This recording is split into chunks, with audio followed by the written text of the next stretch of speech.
Human relationship theory, Alton मायो के बारे में पढ़ेंगे, पब्लिक एडमिनिस्ट्रेशन का next thinker.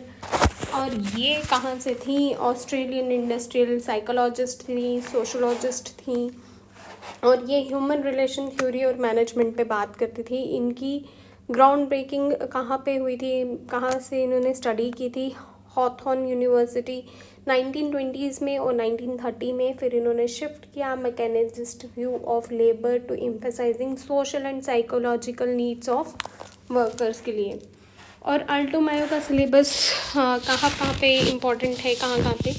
Not only in public administration, social optional में भी इम्पोर्टेंट है।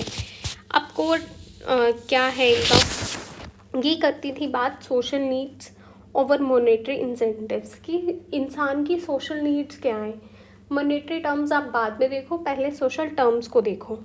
ये इम्पोर्टेंस देती थी इनफॉर्मल ग्रुप्स को, एम्प्लॉय के बिहेवियर को, उनकी प्रोडक्टिविटी के बारे में बात करती थी। कम्युनिकेशन स्किल्स अच्छी होनी चाहिए मैनेजमेंट के बीच में और एम्प्लॉय के बीच में। एक ऑर्गेनाइजेशन टू वे कम्युनिकेशंस की बात करती थी। एम्प्लॉय की पार्टिसिपेशन होनी चाहिए डिसीजन मेकिंग में, जिससे इंक्रीज जॉब्स सेटिस्फैक्शन होगी और एफिशिएंसी भी बढ़ेगी। इंडियन कॉन्टेक्स्ट में देखा जाए, पब्लिक सेक्टर्स में हम इनको ऑपरेट करते हैं ब्यूरोक्रेटिक फ्रेमवर्क में। स्टार्टअप इकोसिस्टम्स में हम इनको मतलब अप्लाई करते हैं इनकी चीज़ों को।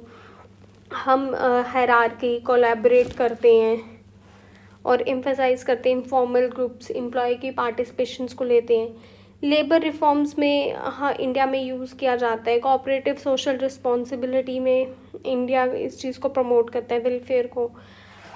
अब इंडिया ना सोशल प्रियम्बल में क्या है? Socialist, secular, democratic. ठीक है, हम सोशलिस्ट भी हैं, सेकुलर भी हैं, ठीक है, और सॉवरेन भी हैं।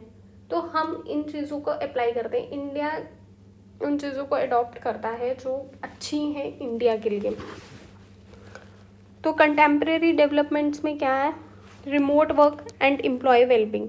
कोविड-19 में हमने बोला घर से बैठ के काम करो, आपको बाहर आने की ज़रूरत नहीं है।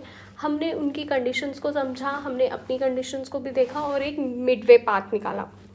फिर स्किल डेवलपमेंट लाई, स्किल्स को हम प्रमोट कर रहे हैं कि स्किल्स के बेसिस पे हम काम कर सकते हैं, एजुकेशनल रिफॉर्म्स ला सकते हैं। फिर क्रिटिक्स क्या है कि इन्होंने ना बहुत ज़्यादा ओवर एम्फेसाइज कर दिया, सिर्फ सोशल सोशल सोशल। ये बहुत इमोशनल वे में चली गई, ये प्रैक्टिकलिटी को भूल ही गई। लैक ऑफ कंसिडरेशन, इन्होंने पावर डायनामिक्स को बहुत डाउनवर्ड ले लिया। लिमिटेशंस जो थी, लिमिटेड एप्लीकेबिलिटी थी इनकी। तो ना ये सिर्फ सोशल कल्चर इन्हीं सब में उलझ के रह गई। ह्यूमन बिहेवियर को देखना है, ऐसे करना है, वैसे करना है। इन्होंने कभी उस चीज़ में नहीं देखा कि हाँ हमें थोड़ा प्रैक्टिकल वे में भी चलना पड़ेगा, थोड़ा इमोशनल वे में भी। ये उस चीज़ को ब्लेंड करके नहीं चल पाई, ये सिर्फ सोशल सोशल सोशल सोशल होती गई। और इंडिया में वैसे भी अगर ये सोशल है, ह्यूमन है, मतलब ह्यूमन बिहेवियर की बात कर रही है, तो हमारा जो इंडियन कॉन्स्टिट्यूशन है उसमें प्रियम्बल जो हमारा आइडेंटिटी कार्ड है हमारे कॉन्स्टिट्यूशन का, उसमें ही है सोशल वर्ड, सेकुलर वर्ड। तो हम इनकी चीज़ों को आज भी अप्लाई करते हैं, आज भी रिलेवेंट हैं। That's it. ये आज बहुत छोटा सा टॉपिक था अल्टन मायो का, इससे ज़्यादा नहीं था।